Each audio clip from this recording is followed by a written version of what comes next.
Y ahora, Padre, vamos a leer tu santa palabra. Vamos a alimentarnos con tu evangelio. Todo tu pueblo, Señor, necesitamos el alimento para nuestras almas. Necesitamos escuchar tu voz una vez más, Señor. Estamos en la necesidad, Padre, de ser moldeados por tu palabra. Que nuestros oídos estén atentos, Señor. Que tu Santo Espíritu, Padre, pueda colocar tu palabra en nuestros corazones. De tal manera, Señor, que nosotros seamos hijos obedientes. Que tu palabra, Señor, lo pongamos en práctica. Ayúdanos, Señor. Sin ti nada podemos hacer, Padre. Sabiduría y conocimiento vienen de ti, Señor, y tu palabra, tu evangelio necesitamos para nuestra vida, Padre. Gloria sea tu nombre, Señor. Te agradecemos, Señor. Y guíanos con tu Santo Espíritu para comprender tu palabra. Es nuestra súplica, en el nombre glorioso de tu amado Hijo Cristo Jesús. Amén. Hermanos, vamos a abrir nuestras Biblias en Génesis. Estamos en nuestra serie de estudios sobre la teología del pacto. Estamos estudiando la teología del pacto y estamos ahora en Génesis capítulo 3, versículo 20 hasta el versículo 24. Y en estos versículos vamos a tener nuestra reflexión en esta mañana. Pueden buscar sus Biblias, pueden abrirla. No es complicado encontrar Génesis debido a que es el primer libro de la Biblia. Y antes de leer, hermanos, quisiera verificar si ya lo hemos ubicado. ¿Sí, hermanos? ¿Lo tenemos? Muy bien, hermanos. Entonces voy a dar la lectura. Voy a pedirles, hermanos, que estemos atentos, por favor. Escuchemos atentamente qué dice el Señor en su palabra. Dice así: y llamó a Adán el nombre de su mujer Eva, por cuanto ella era madre de todos los vivientes. Y Jehová Dios hizo al hombre y a su mujer túnicas de pieles y los vistió. Y dijo Jehová Dios: he aquí el hombre es como uno de nosotros, sabiendo el bien y el mal. Ahora pues, que no alargue su mano y tome también del árbol de la vida y coma y viva para siempre. Y lo sacó Jehová del huerto de Edén para que labrase la tierra de que fue tomada. Echó pues fuera al hombre y puso al oriente del huerto de Edén querubines y una espada encendida que se revolvía por todos lados para guardar el camino del árbol de la vida. Hermanos, hasta aquí la lectura de la palabra de nuestro Señor. ¿Alguna vez ustedes, hermanos, han visto alguna película justo a la mitad y no han visto el inicio de la película? Y justo empezaron a ver la película a la mitad, hermanos. ¿Pueden ustedes comprender la película, cualquiera que sea esta película, cuando empiezan a ver a la mitad? ¿Se puede entender, hermanos? ¿O no? Personalmente, hermanos, pienso que no se puede entender. Si tú ves una película a la mitad, no puedes entender. ¿Por qué razón? Porque necesitas ver desde el inicio. Necesitas ver el inicio de la trama. Necesitas ver el inicio de quiénes son los personajes en esa historia. Cuál es la trama que después se va a desarrollar y va a llegar a su desenlace en la parte final de la película. O por ejemplo, cuando leemos un libro, cualquier libro que sea, hermanos, y empezamos a leer la mitad del libro en adelante, ¿podremos tener una comprensión más adecuada si no hemos leído desde la primera página, hermanos? Probablemente vamos a comprender a medias. ¿Por qué? Porque nos falta todavía leer desde la primera página para ver exactamente de qué trata el libro, de qué trata esa historia. Si no, no vamos a entender perfectamente. Limitada va a ser la comprensión. Lo mismo, hermanos, sucede con la Biblia. Y durante estos días estudiando la palabra del Señor, hermanos, cada día más y más me convenzo que debe ser nuestro hábito, hermanos, empezar a leer la Biblia, pero desde el Génesis. Porque en Génesis, capítulo 1, capítulo 2, allí, hermanos, se inicia la historia de la humanidad. Desde Génesis capítulo 1, capítulo 2, se inicia, hermanos, la historia del Evangelio. Ahí están todos los elementos. Si no nos damos cuenta, hermanos, a una lectura simple, pero leyendo con mucho cuidado, vamos a darnos cuenta, hermanos, que en Génesis, en los primeros capítulos de Génesis, está, hermanos, la esencia del Evangelio. Ahí están las doctrinas fundamentales. Por ejemplo, está la doctrina de la redención, está la doctrina de la justificación, está la doctrina de la sustitución, de la muerte sustitutoria de Cristo. Está la doctrina, por ejemplo, del día del Señor, del día de reposo. Está la doctrina del matrimonio, hermanos. En Génesis está la doctrina del trabajo, hermanos. Todo lo encontramos en Génesis. Como les decía en una prédica pasada, Génesis, y sobre todo Génesis 3:15, hermanos, es una semilla. Y dentro de ese cascarón duro están todos los elementos del Evangelio. Y si comprendemos, hermanos, Génesis, sobre todo el pasaje que estamos leyendo, si comprendemos, vamos a tener más facilidad para poder entender toda la Biblia. Porque aquí empieza todo, hermanos. Aquí se inicia la trama. Aquí se empieza a explicar por qué razón, hermanos, la humanidad está en oscuridad. ¿Por qué nuestra sociedad, hermanos, está en corrupción? Aquí se empieza a explicar, hermanos, ¿qué sucedió? Se empieza también a explicar qué es lo que va a desarrollar, qué es lo que hace Dios frente a la maldad del hombre. ¿Dios va a dejar al hombre sumido en la muerte? ¿O Dios va a tomar acciones para salvar al hombre pecador? Entonces aquí en Génesis, hermanos, se encuentra todo eso, toda esa información está aquí. Y todos los demás libros de la Biblia es la explicación y es el desarrollo de lo que encontramos en las primeras páginas de la Biblia. Por eso, hermanos, es vital importante comprender este pasaje que hemos leído en esta mañana. Y el título de nuestra prédica es El Evangelio en Edén. Ese es el título que he puesto para el mensaje de esta mañana. El Evangelio en Edén. O, para decir de una manera más explicada, las buenas noticias en Edén. Y nuestro mensaje, hermanos, tiene 3 divisiones, 3 segmentos, o podemos decir también 3 partes tiene nuestro mensaje. En primer lugar, vamos a ver, hermanos, que en Edén, por la gracia de Dios, hermanos, por la misericordia de Dios, se va a manifestar la fe. Vamos a ver aquí, hermanos, por primera vez la manifestación de la fe en la palabra de Dios. ¿Por qué, hermanos? Porque una vez que el Señor da el Evangelio en Génesis, capítulo 3, versículo 15, las primeras personas que escucharon la prédica de parte de Dios van a ejercer fe. Y aquí está, hermanos, número 1, la manifestación de la fe en el versículo 20. El versículo 20 dice: y llamó a Adán el nombre de su mujer Eva. Me voy a detener allí porque es importante que reflexionemos en esto. ¿Quién le puso a la primera mujer en la tierra su nombre Eva? ¿Quién le puso ese nombre? Según lo que hemos leído, hermanos, Adán. Eso quiere decir, hermanos, que antes de que Adán le ponga su nombre a su esposa Eva, ¿cómo se llamaba esta mujer? ¿Dónde encontramos por primera vez el nombre Eva? ¿Saben, hermanos? Es en Génesis 3:20, donde por primera vez se nos dice que la esposa de Adán se va a llamar Eva. Quiere decir que en Génesis capítulo 3, anteriormente, ¿cómo se le llamaba a Eva? No se llamaba Eva. ¿Cómo se le llamaba? Mujer, simplemente se le llamaba mujer, nada más. Mujer. Cuando Adán vio a Eva por primera vez, en el versículo 23 de Génesis 2, ¿qué dice Génesis 2:23? Y leo, hermanos, atentos, dice: dijo entonces Adán. Una pausa allí. Recuerden, hermanos, que Adán estaba solo, que Dios hizo caer en un sueño profundo a Adán, y mientras Adán dormía sacó un pedazo del cuerpo de Adán para formar a su esposa. Y cuando formó a la mujer, le presentó a Adán. Adán se despertó y vio a su esposa. ¿Y qué es lo que dijo Adán? Aquí están sus palabras. Génesis 2:23. Dijo entonces Adán: esto es ahora hueso de mis huesos, carne de mi carne. Esta será llamada, ¿qué dice en la Biblia que tú tienes? Varona.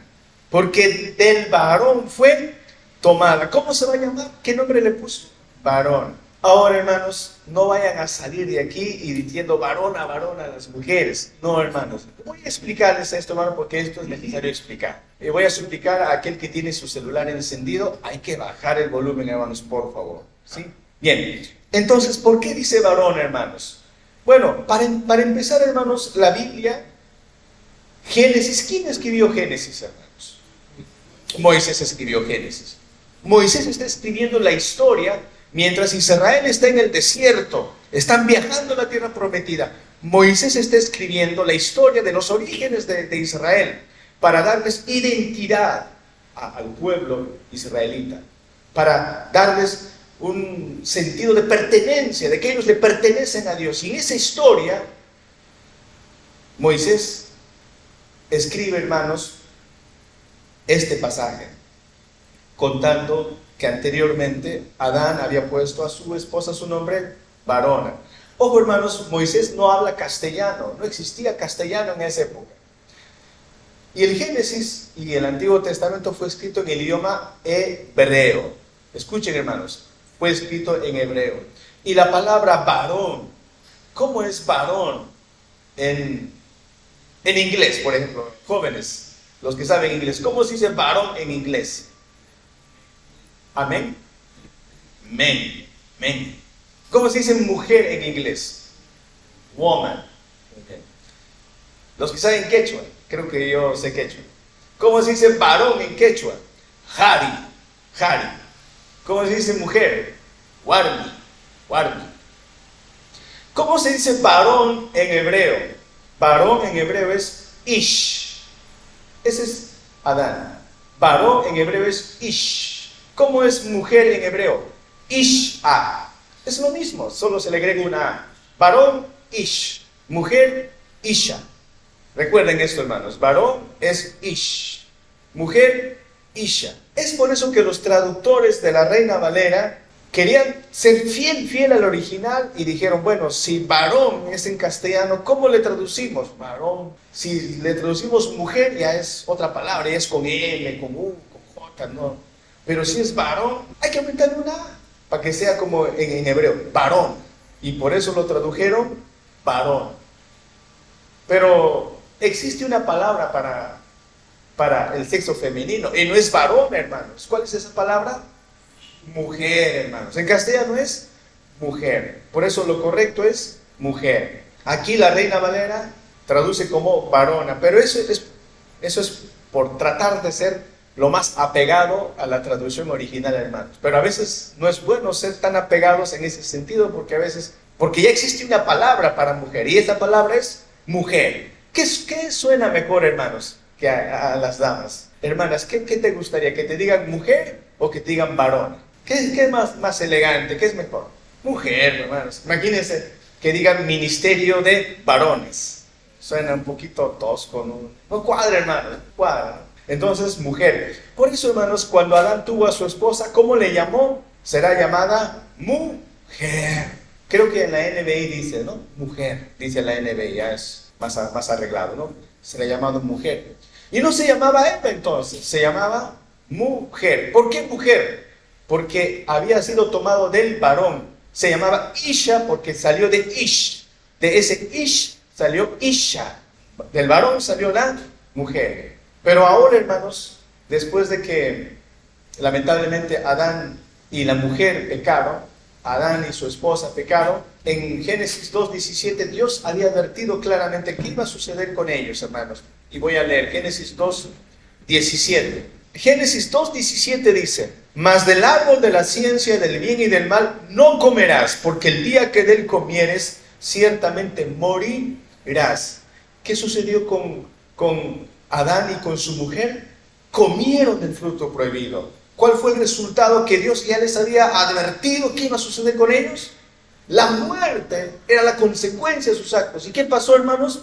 Efectivamente, Adán y su mujer murieron. Espiritualmente hablando, murieron. ¿Y qué es la muerte espiritual? Muerte espiritual, hermanos, es alejamiento de Dios. Muerte espiritual es no querer saber nada con Dios. Muerte espiritual es tener culpa en tu corazón y esconderte de Dios, huir de Dios, no querer acercarte a Dios. Eso es muerte espiritual. Y sucedió con Adán, sucedió con su mujer.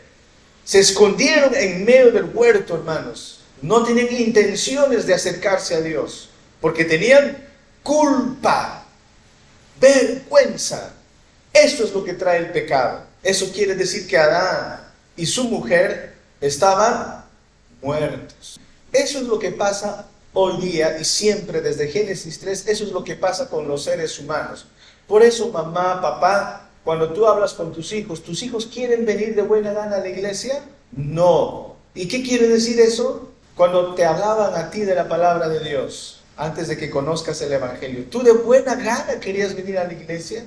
¿De ti mismo querías venir? ¿O tenían que tal vez motivarte para que vengas a la iglesia? Nos damos cuenta, hermanos, ¿por qué las iglesias los días domingos estamos pocos? Y la mayoría de las personas, el día domingo, ¿para qué lo invierten? La mayoría de las personas, hermanos, en el mundo entero, no solo en Lima, en el mundo entero. El domingo para el mundo entero, ¿es el día del Señor? ¿O es el día para su partido de fútbol? ¿Es el día para sus actividades personales? Hermanos, la sociedad entera, hasta que el Señor no obre en sus corazones, está muerto. Adán estaba muerto. Pero ¿saben, hermanos? Adán y su mujer se escondieron porque ellos pensaron, porque tenían culpa, ellos pensaron que en ese instante también iba a llegar la muerte física para ellos. Ellos pensaron, ahora que ya estamos con culpa, avergonzados, seguro viene Dios, y como Dios dijo, morirán ese día que coman del fruto prohibido, seguro ahora lo único que nos espera es la muerte. Y huyeron de la presencia de nuestro Señor. Y el Señor los encontró, hermanos. Vemos a nuestro Dios como un Padre misericordioso, acercándose a Adán, buscando a Adán, porque Adán nunca va a buscar a Dios, su mujer nunca va a buscar a Dios. Así es como la sociedad nunca va a buscar a Dios. Es Dios mismo quien se acerca. Y se acercó, hermanos, Dios al mundo hace 2000 años atrás. Dios se hizo carne. Jesús vino del cielo. Se acercó, hermanos, allá en Belén. Él nació. Porque nosotros, la humanidad entera, hermanos, no teníamos ningún deseo de acercarnos. Dios tomó la iniciativa. Él bajó del cielo. Así es, hermanos. Dios es el que busca al hombre. Dios busca al pecador. Entonces, ¿qué hace Dios? Se acerca a Adán con misericordia para darle una oportunidad y mostrarle su gracia a Adán y a su mujer. Por eso, como un padre compasivo, Dios se acerca para darles gracia a nuestros primeros padres. Bueno, eso ya hemos aprendido los domingos pasados, pero en el versículo 15, Génesis 3:15, el Señor aquí, hermanos, por primera vez menciona el Evangelio. Génesis 3:15. Se conoce este pasaje como el protoevangelio. Quiere decir la primera ocasión en que se presenta el Evangelio. La primera ocasión que se presenta el Evangelio. Génesis 3:15 dice, y pondré enemistad entre ti y la mujer. Dios está hablándole a la serpiente. Adán y su mujer están escuchando atentamente. ¿Qué dice el Señor? Y pondré enemistad entre ti, serpiente, y la mujer. Hermanos, estas palabras fueron palabras de gracia a los oídos de Adán y su mujer. ¿Por qué digo esto, hermanos? Porque cuando Adán y su mujer comieron del fruto prohibido, ahora del lado de quién están estas personas. ¿Están del lado de Dios o se han pasado al bando contrario y ahora están del lado de Satanás? ¿Del lado de quién están Adán y su esposa después de haber comido el fruto, hermanos? Están del lado de la serpiente, están del lado de Satanás. Se han hecho cómplices de Satanás. Le han dado la espalda a Dios, ahora están en el equipo de Satanás. Están como amigos. Por eso Santiago nos dice, no améis al mundo, no seas amigo del mundo. Aquí vemos a Adán y a su mujer, a amigos de desobedientes, amigos de Satanás. Pero ¿qué dijo Dios? Dios le dijo a Satanás, voy a poner enemistad. Ustedes que están ahora amigos, yo mismo voy a poner división entre ustedes. Serpiente, yo voy a poner enemistad entre tú y la mujer. ¿Crees que esta mujer va a seguir siendo tu amiga? Tu cómplice de desobediencia, serpiente, voy a poner enemistad. Y no solo de ella contigo, dice la Biblia, voy a poner enemistad, en el 15 dice, y entre tu simiente y la simiente suya, es decir, entre sus familiares, entre la descendencia de la mujer y tu descendencia serpiente, voy a poner división. Dice después, esta te herirá en la cabeza y tú le herirás en el calcañar. Hermanos, si reflexionamos en estas palabras, aquí encontramos el Evangelio. Y el Evangelio nos dice, hermanos, que en la historia de la humanidad van a existir dos familias. Hay dos familias, hermanos, nada más dos familias en el mundo. La familia de la descendencia de la mujer, la otra familia es la descendencia de la serpiente. Y aquí Dios le está diciendo a la serpiente que un descendiente, un hijo de la mujer, más adelante va a venir un hijo de la mujer y ese hijo los va a liberar, los va a salvar. ¿Qué hará ese hijo que nazca de la mujer? Ese hijo varón, ¿qué va a hacer? Va a aplastar la cabeza de la serpiente. Ojo, este es el mensaje. Aquí está nuestro Señor y está estableciendo, hermanos, la enemistad. Adán está escuchando todo ello, hermanos. ¿Y cuál es la respuesta de Adán después de escuchar esa prédica? ¿Qué hace Adán? En el versículo 20 tenemos lo que yo puedo llamar también la primera confesión de fe. La primera confesión de fe. Y hay una pregunta que muchas veces nos hemos hecho. No sé si tú te has hecho, pero la pregunta es, ¿y qué pasó con Adán y Eva, pastor? ¿Ellos fueron salvos o no fueron salvos? ¿Qué sucedió con nuestros primeros padres? Y la respuesta, hermanos, la vamos a ver en este pasaje. Vamos a ver en la actitud y la confesión de fe de Adán. Versículo 20 dice, y llamó a Adán el nombre de su mujer Eva. ¿Qué significa la palabra Eva? Ya no es Isha, ahora es Eva. Antes era Isha, mujer. Ahora Adán le pone otro nombre a su esposa. ¿Qué nombre le pone? Eva. ¿Y qué significa Eva? Allí está la explicación. Dice, por cuanto ella era madre de todos los que han muerto. Porque, ojo hermanos, todos los que cometieron en Adán y Eva, todos somos muertos. Pero ¿qué dice Adán?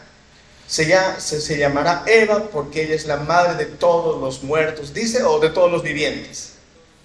De todos los vivientes. Estas palabras que pronuncia Adán, Eva, voy a poner su nombre a esta Isha, a la mujer, se va a llamar ahora Eva, porque ella va a ser la madre, ella va a ser la mamá de todos los que tienen vida.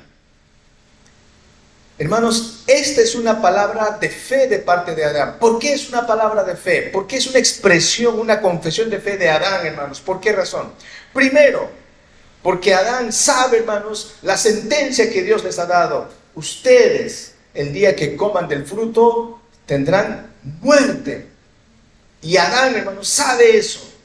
Esta es una declaración de fe de parte de Adán, porque en ese momento Eva tenía hijos. No tenía hijos. Eva estaba embarazada ya, esperando su primer bebé. No tenía ni embarazo, no tenía ningún bebé, no había ni bebé en camino. Pero por fe, Adán, después de escuchar que la descendencia de la mujer, vendrá el Salvador, su descendencia de la mujer será la familia de los vivos, Adán, por fe, hermanos, en el Evangelio del Señor, pone a la mujer su nombre, Eva, la mamá de los vivientes. La mamá de los vivientes. Entonces, ¿qué significa eso, hermanos? Significa que, si vemos el contexto, Dios busca a Adán. ¿Se acuerdan, hermanos, que el Señor Jesús dijo, yo he venido a buscar y a salvar a quién? Lo que se había perdido. Y Adán estaba perdido, hermanos. ¿Qué hizo el Señor? Vino a buscar y a salvar a los pecadores. ¿Y el primer pecador quién era aquí, hermanos? Adán y su esposa. Escucharon el mensaje, voy a poner enemistad entre la serpiente y la mujer. Un hijo de la mujer aplastará tu cabeza, serpiente. Adán escuchó. Hermanos, ¿qué es fe, hermanos? ¿Qué es fe? Y hemos leído el catecismo de Heidelberg en domingos pasados. ¿Qué es fe? Fe es conocer a Dios ¿Adán estaba conociendo o no aquí el plan de Dios? Sí, pero fe también es convicción, hermanos, convicción que solo Dios puede obrar en el corazón. ¿Adán tenía o no tenía convicción, hermanos, como para dar a su mujer nombre Eva, sabiendo que la mujer ni estaba embarazada, hermanos? A Dios no había convicción allí de parte de Adán. Y fe también es confianza, hermanos. Fe es conocer al Señor, fe es la convicción y fe es confianza. Confianza en el Señor. Y vemos esas tres cosas en la vida de Adán. Y si tenemos en Adán, hermanos, obviamente también vemos que su esposa, Eva, también tiene esa fe. ¿Por qué digo eso, hermanos? Porque ahora en segundo lugar, hermanos, bueno, antes de leer estos pasajes, quiero decirles lo siguiente, hermanos. Adán y Eva, hermanos, solamente conocen lo básico, que Dios va a mandar un Salvador. Ellos conocen eso, que mandará un Salvador que aplastará a la serpiente.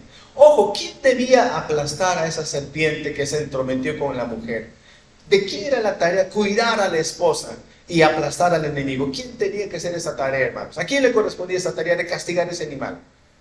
¿A Adán? ¿Adán aplastó a esa serpiente, hermanos? No hizo nada, no hizo nada. Pero el Señor prometió mandar a otro Adán, el segundo Adán. Sabemos que es Cristo Jesús. Nosotros, hermanos, a diferencia de Adán y Eva, tenemos toda la Biblia a la mano, pero Adán y Eva no lo tenían. Lo único que tenían ellos era la promesa de que un hijo vendría para aplastar a la serpiente. Eso es lo que ellos tenían. Adán y Eva ni se imaginaban que 4000 años adelante iba a venir el Salvador. Para nosotros es más fácil, porque estamos 2000 años para adelante, miramos para atrás y sabemos que ya vino el Salvador, Cristo Jesús, y murió en la cruz. No lo hemos visto, pero lo sabemos, porque años atrás vino nuestro Señor. Pero aquí Adán y Eva tienen que mirar al futuro, ellos con la esperanza, vendrá nuestro Hijo, y nuestro Hijo nos salvará, nuestro Hijo aplastará a la serpiente. Nosotros ahora sabemos, hermanos míos, que solo Cristo es el Señor. Gálatas 4:4 dice, pero cuando vino el cumplimiento del tiempo, Dios envió a su Hijo, nacido de mujer y nacido bajo la ley. Y en ningún otro hay salvación, sino en Cristo Jesús. Más adelante, si Dios nos permite, hermanos, veremos en el capítulo 4 que Adán y Eva empezaron a esperar un bebé. ¿Cómo estaría, hermanos, Eva y Adán contentos al ver que Eva está embarazada? Yo me imagino, hermanos, yo pienso, hermanos, que seguramente, como Adán escuchó que el hijo de la mujer va a aplastar a la serpiente, yo me imagino, hermanos, que Adán seguramente diría, ya viene mi Salvador, está en el vientre de Eva, mi Salvador viene. ¿Y quién nació, hermanos? ¿Cuál fue el primer hijo de Adán y Eva? Caín. Y le pusieron Caín su nombre. ¿Saben qué significa Caín? He adquirido varón por voluntad de Dios. Eso nos demuestra, hermanos, que ellos estaban esperando a ese Salvador, estaban esperando a ese niño. Y llegó ese niño, Caín, varón por voluntad de Dios. Este nos va a salvar. Después nació su hermano y le pusieron Abel. No tenían tanta esperanza en Abel, toda la esperanza en Caín. Pero, ¿qué pasó, hermanos, entre estos dos hombres, Caín y Abel? ¿Qué sucedió, hermanos? El primer asesinato de la historia. Pobre Adán, pobre Eva, pensaron que Caín, hermanos, iba a ser el Salvador, pero ¿qué resultó Caín? ¿Resultó ser descendiente de la mujer o resultó Caín ser descendiente de la serpiente? ¿Qué resultó Caín? Descendiente de la serpiente. No era Caín entonces el hijo de la promesa. Por esa razón, hermanos, el apóstol Pedro nos dice lo siguiente. Vamos a leer estos versículos que quiero que anoten, hermanos. Primera de Pedro, capítulo 1, versículo 10. Primera de Pedro, capítulo 1, versículo 10. Después de que Adán y Eva se dieron cuenta que Caín, hermanos, era un asesino, ellos dijeron, no, él no era el hijo que nos iba a salvar. Hijo de la serpiente. Y desde entonces, hermanos, todo el Antiguo Testamento era la constante dinámica de buscar ese hijo, esperar a ese hijo. ¿Quién es ese hijo que va salvarnos. ¿Quién es ese hijo? ¿Quién es ese niño que va a nacer? Por eso, 1 de Pedro 1:10 dice: los profetas que profetizaron de la gracia destinada a vosotros, inquirieron y diligentemente indagaron acerca de esta salvación, escudriñando qué persona y qué tiempo indicaba el Espíritu de Cristo que estaba en ellos, el cual anunciaba de antemano los sufrimientos de Cristo y las glorias que vendrían tras ellos. ¿Qué hacían los profetas en el Antiguo Testamento, hermanos? Dice, con mucha dedicación, con mucho afán y esmero, ¿qué estaban investigando ellos? Investigaban. ¿Quién es el Salvador? ¿Quién es ese Hijo? Entonces, hermanos, vamos a retroceder. Entonces vemos aquí, número 1, la manifestación de fe en la vida de nuestros primeros padres. La primera confesión de fe. Eva, madre de todos los vivientes. Madre de todos los vivientes. Número 2, hermanos, la segunda enseñanza de esta mañana. La manifestación de la gracia. En el versículo 21, estamos en Génesis 3:21. Y Jehová Dios hizo al hombre y a su mujer túnicas de pieles y los vistió. Recuerden que Adán y Eva estaban vestidos con hojas de higuera. Chistoso imagínense, chistoso vestido con hojas de higuera. Eso no resuelve el problema. Es un intento humano de arreglar su culpa. Es un intento, un esfuerzo humano de mejorar las cosas. Así vive la sociedad hoy en día, hermanos. La sociedad sabe que está mal. La sociedad sabe que necesita ser libre de culpa. Pero se acerca a Cristo, hermano, la sociedad. No, tratan de ponerse solamente hojas de higuera nada más. Confían en otras cosas y no confían en Dios. Entonces aquí vemos que Dios, hermanos, por misericordia, Dios mismo va a solucionar ese problema de la desnudez de Adán y Eva. Y Dios les va a vestir. ¿Con qué les va a vestir Dios? Dice la Biblia, y Jehová Dios hizo al hombre y a su mujer túnicas de pieles y los vistió. Si va a hacer túnica de pieles, ¿qué se supone que hizo previamente el Señor? ¿De dónde sacó esas pieles el Señor? ¿De dónde consiguió el Señor? Se sobreentiende, hermanos, que el Señor tuvo que matar animales para sacar su piel y vestir a Adán y a Eva. Esto, hermanos, es entonces el inicio de la doctrina de la salvación, hermanos, por sustitución, la expiación sustitutiva. Porque cuando un animal muere, se supone que derrama sangre. Esta, hermanos, es la razón por la que el Señor más adelante va a ordenar que se haga sacrificio de animales. Esa es la razón por la que Caín y Abel ofrecen sacrificios a Dios. Y ustedes han visto que Caín ofrecía animales u ofrecía vegetales, hermanos, como holocausto a Dios. Vegetales. ¿Y Abel qué ofrecía Abel? Animales. ¿Y qué es lo que el Señor pedía en primera instancia como sacrificio? Animales, hermanos. Esta es entonces la base de por qué en el libro de Levítico Dios establece el sacrificio de animales. Esta, hermanos, es la base para poder comprender por qué en el Nuevo Testamento a Jesús se le llama el Cordero de Dios que quita el pecado del mundo. Con esto Dios le está diciendo a Adán y a Eva, para que tu desnudez y tu culpa sean cubiertas, hay una víctima. Una víctima tuvo que derramar su sangre. ¿Eso qué significa? Para que nosotros como pecadores, hermanos, seamos perdonados y liberados de nuestra culpa, alguien tiene que pagar por nosotros. Y ese alguien tiene que ser un ser humano. Pero ¿qué hombre puede pagar nuestras deudas? Ese ser humano tendría que ser Dios mismo, porque solo Dios tiene la capacidad y el poder de pagar nuestra deuda. Ningún ser humano, solo Cristo Jesús. Entonces, hermanos, aquí tenemos la base de la doctrina de la muerte vicaria de nuestro Señor Jesús. Isaías 61:10, un versículo que quiero leer con ustedes. Dice así: en gran manera me gozaré en Jehová, mi alma se alegrará en mi Dios, porque me vistió, repito, porque me vistió con vestiduras de salvación. Me rodeó de manto de justicia, como a novio me atavió, como a novia adornada con sus joyas. Así estábamos desnudos y el Señor nos vistió. Dios es el único que soluciona el problema del hombre, hermanos. Dios muestra su gracia.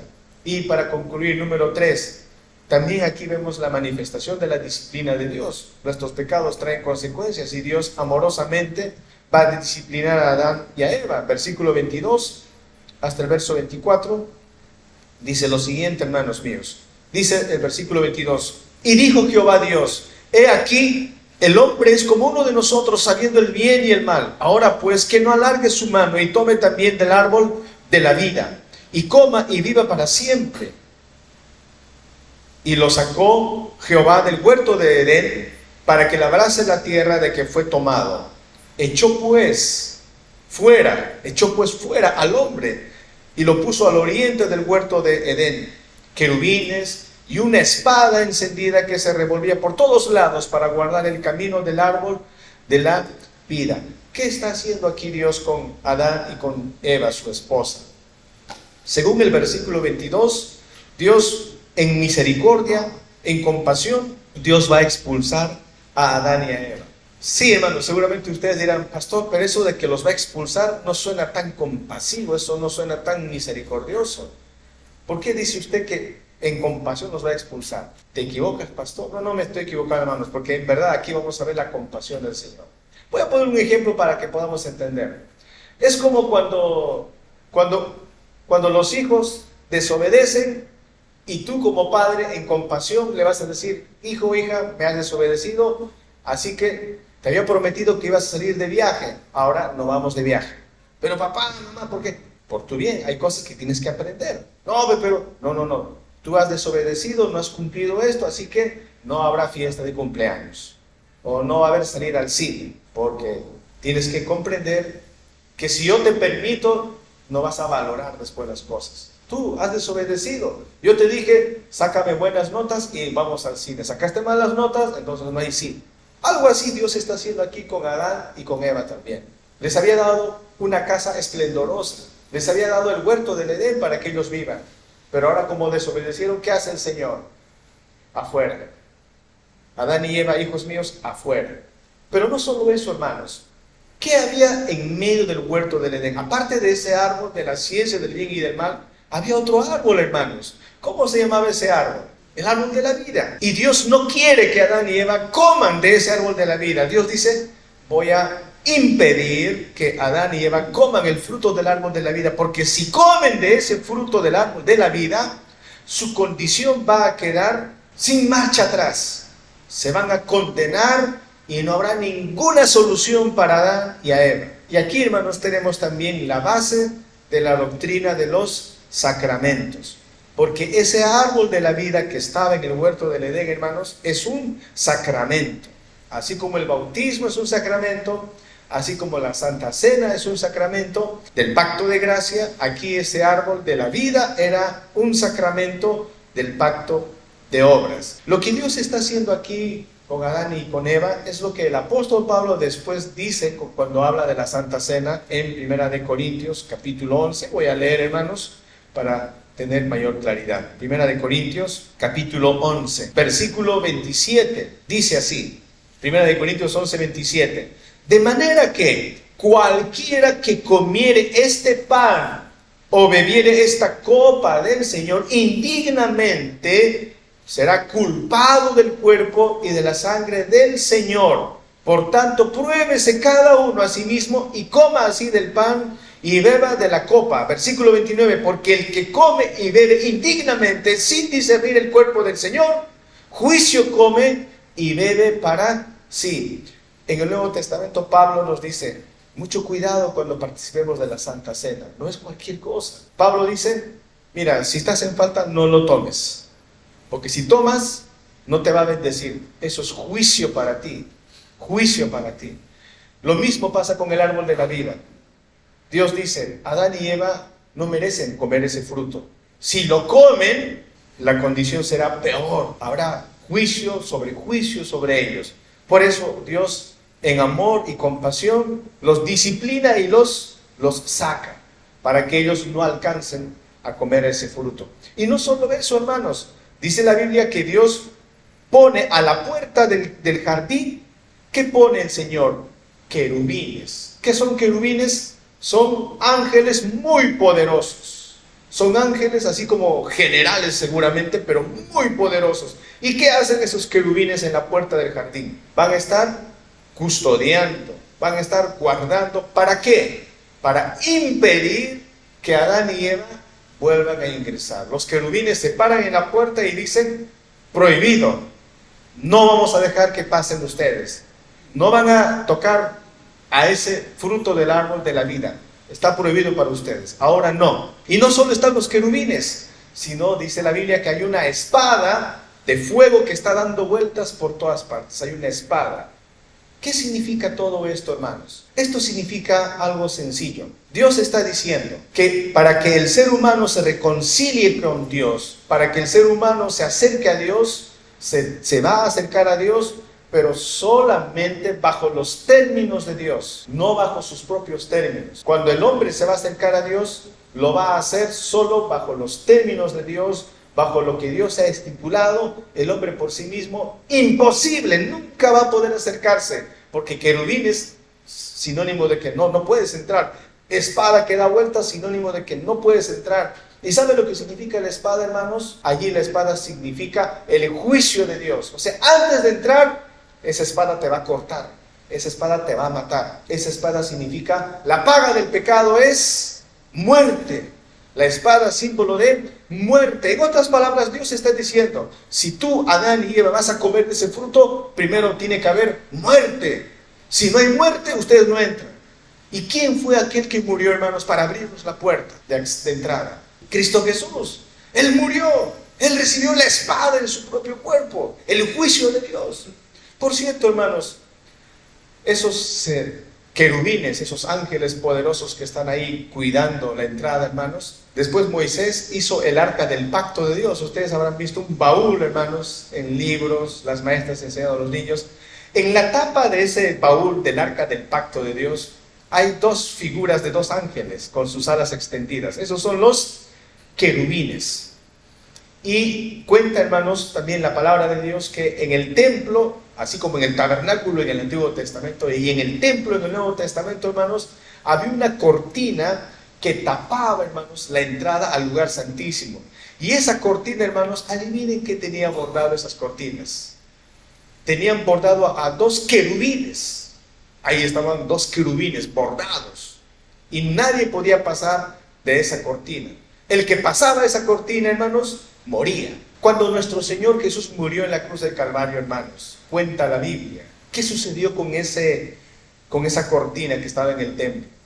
Dice que hubo un fuerte terremoto y la cortina se rompió de arriba hacia abajo. Símbolo de que ya está abierto la entrada.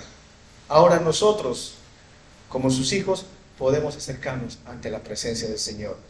¿Por qué? Porque el Señor Jesús ofrendó su vida por nosotros, hermanos. Esto, entonces, hermanos, es lo que nos enseña este pasaje. Número 1, Adán y Eva, hermanos, recibieron el Evangelio. Adán y Eva, hermanos, pusieron su confianza y su fe en el Señor. Fe en el futuro, fe en que vendrá un hijo, no saben quién, pero esperan que un hijo suyo les liberte. Y ese hijo es Cristo Jesús.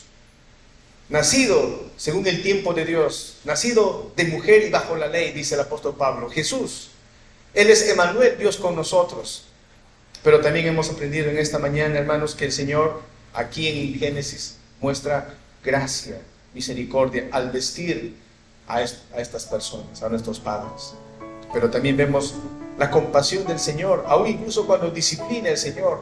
No quiere que Adán y Eva coman ese fruto. ¿Qué hubiera pasado, hermanos, si Adán y Eva hubiesen comido del árbol de la vida, así en su pecado? ¿Qué hubiera pasado, hermanos? No habría manera de revertir eso. Ellos hubiesen estado muertos para siempre. Nunca jamás hubiese habido salvación para ellos. Pero Dios dijo, va a haber salvación. Y ese Salvador es Cristo Jesús. Oremos al Señor, hermanos. Padre, te agradecemos por la reflexión de tu palabra. Gracias, Señor, porque en tu palabra vemos que tú eres Dios tan compasivo, tan misericordioso. No has permitido que nuestros primeros padres se queden muertos en la ignorancia y en la culpa. Tú has venido a su encuentro Les has dado la semilla del Evangelio. Adán, nuestro primer padre, por fe, Señor, creyó en lo que tú dijiste y llamó a su esposa Eva, la madre de los vivientes, con la esperanza, con la fe de que un hijo pronto vendría para liberarnos. No se imaginaban, Señor, que ese hijo vendría muchos años después. Y ese hijo es Cristo Jesús, el único todopoderoso que venció a Satanás en la cruz del Calvario, y por cuya sangre nosotros tenemos acceso ante tu presencia. Ahora, Señor, a tu iglesia nos has dado la Santa Cena para disfrutar, Señor, de tu compasión, pero también nos adviertes que tengamos cuidado con la Santa Cena. Si estamos en falta, no podemos, porque si no, comemos juicio y maldición para nosotros. Ayúdanos a comprender estas cosas, Señor, que están en tu palabra. Y gracias, Señor, porque Apocalipsis nos cuenta que en la Jerusalén celestial, la nueva Jerusalén, allí estará, Señor, el árbol de la vida. Y nosotros volveremos a ese lugar y tomaremos ese fruto, Señor. Te agradecemos, Padre. Bendice a tu iglesia, bendice a tu pueblo, a todos los que han podido escuchar este mensaje, Señor. Ayúdanos a vivir en obediencia a ti. En el nombre de Jesús oramos, Padre bueno. Amén.